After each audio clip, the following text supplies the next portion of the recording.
Welcome back to Waltz and Victor's productions of my 7 next millennium predictions. My name is Tom, and we're continuing from our original YouTube video called 4 Scientific Myths. That quick? Okay. Well, I tried to destroy that HAL 9000 self-aware myth earlier in the previous video. So now I will use my limited knowledge of computers and predict the future of computers in the next millennium. As I was personally focused on creating that HAL 9000 computer, a funny thing happened to the world at large. Our non-self-aware computers began talking to each other. The internet came into existence. Al Gore invented it. Just kidding. These computers were not passing secret plans to destroy us humans. They were doing what we told them to do, which is to share our collective information. Now we are all exposed, naked so to speak, for the entire world to see. And the entire world is exposed as well, as demonstrated with the recent WikiLeaks, for all of us to see as well. And every day more and more information is available to us and the world to see. Maybe that Colossus computer from the Forbin project has been created. Or maybe Big Brother from George Orwell's 1984 is finally here.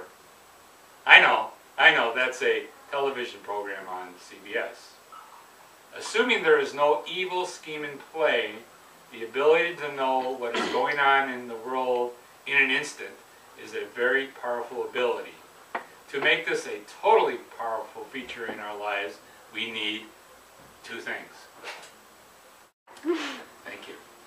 1, a worldwide internet interface. Yes, that would be a worldwide access to a wireless network. One could see that that may only take a decade or 2 to happen. 2, a human brain interface to the internet. Imagine, if you could, a chip in your brain, and it would allow you to think of a word or phrase, and that interface in your brain would run those words through a search engine on the internet. And in your mind, you would scroll to the right web page or video and run the page or video in your mind. We would all be walking, talking datas from Star Trek: The Next Generation.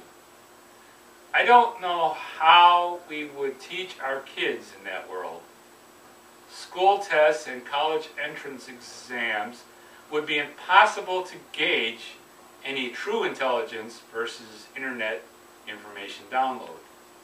Cell phones, movie theaters, television, radio, MP3 players, GPSs, and video games would all go away. They would become obsolete. We could live in a Matrix-like virtual reality, and I'm not a fan of that movie. Most of this will happen anyways with the worldwide internet access. But when we no longer need a computer, things in this world will really change for all of us, maybe not for the good. This second step might take more than 2 decades to happen, but it will very likely happen in the next 50 to 100 years. My second prediction, extremely long life extension.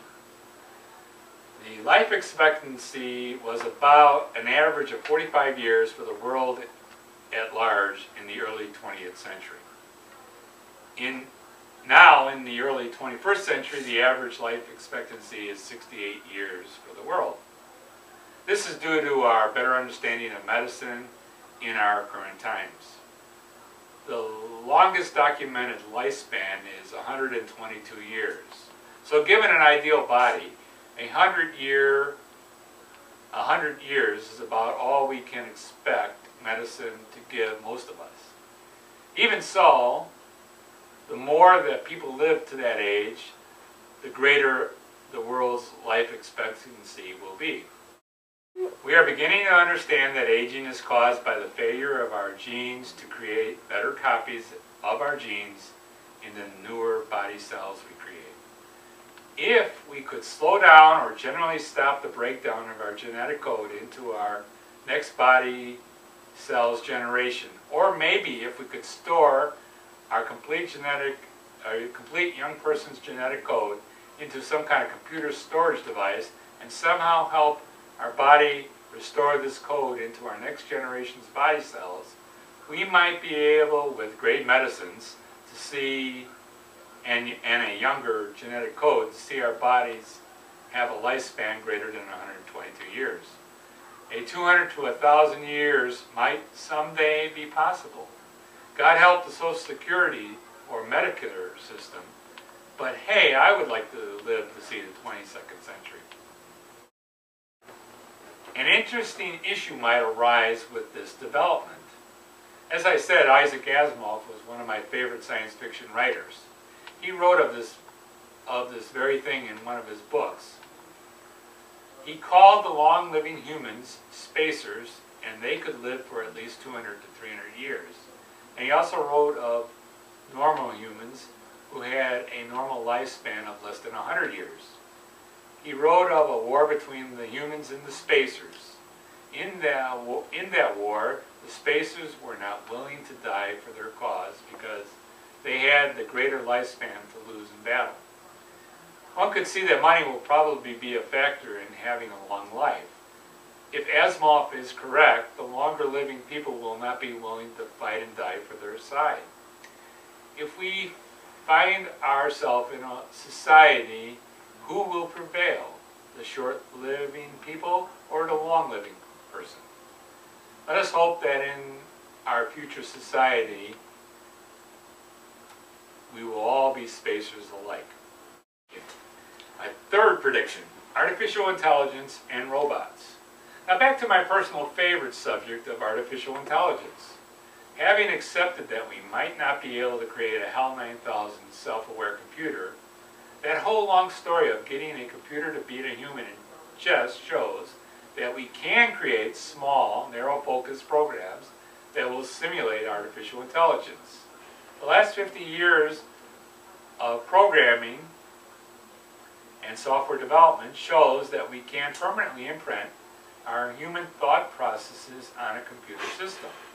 One of the greatest thrills I get in programming is to see my thinking process being used at a fraction of a second over and over again, and it can run 24/7 forever. This will surely be the future of computers in our lives. Some human thought processes can be imprinted on a chip and stored into a computer hard drive and always available to work for you. As to robots, without self-aware artificial intelligence, robots like Data or even C-3PO, the best we might see is a dumber version of R2-D2. Even if the future robot looks like a C-3PO or a Data, they will still be very dumb. We have seen recently the development of these carpet cleaning Roomba robot rug cleaners. In the next millennium, a total household cleaning and repairing robot will be part of our lives. Advancements in artificial intelligence will determine if we have a C-3PO or a super Roomba. My fourth prediction, genetic engineering and nanotechnology. In the last 2 decades, we have seen the creation of a DNA test and the human genetic code completely mapped. We are now experimenting with genetically altered plants and animals. We are also using stem cells, which might be genetically programmed to become any part of our body. This may lead to growing outside the body, failing body parts for transplanting and saving lives.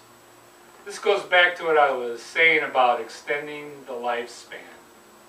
I said that if we could store our complete genetic code into a computer storage device, now we only need a medical technology to use that data to either fix our aging bodies or allow, if allowed by society, to clone ourselves.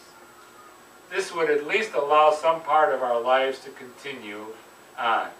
I'm not saying this would be morally right, but it will be possible soon. Nanotechnology is the technology of manipulating matter on an atomic or organic cellular level that will either chemically or organically assemble like a production line in microscopic miniature many of the new materials and devices we need for medicine, electronics, biomaterials, and energy production. The dream is that we will create a genetically altered organic yeast-like substance, let's call it nano, and then guided by some signal from a computer, the nano would then, on a cellular level, either create or destroy a certain type of material at exactly the desired place you want to create or destroy this material. Just imagine a new empty lot that you purchased to build your dream home. Spread the nano substance on the ground and turn on the computer. First, the nano would remove the dirt for the basement foundation. Then the nano would create the foundation. Next, the nano would build the complete house based on the computer design. Retake from this point. Finally, the nano would finish the interior. We can also use the technology to fix the inside and out of older buildings like the Empire State Building and many of the historic buildings in Washington, D.C. We need only to inject the nano into these old buildings, turn on the guiding computer, and quickly and safely the old buildings is rebuilt into a newer, safer structure without changing the old shape of these buildings. For old skyscrapers and buildings that we choose not to save, the nano will then dissolve and remove the old buildings safely. Thanks for reviewing this Waltz and Victor production, and my name again was Tom. Thank you.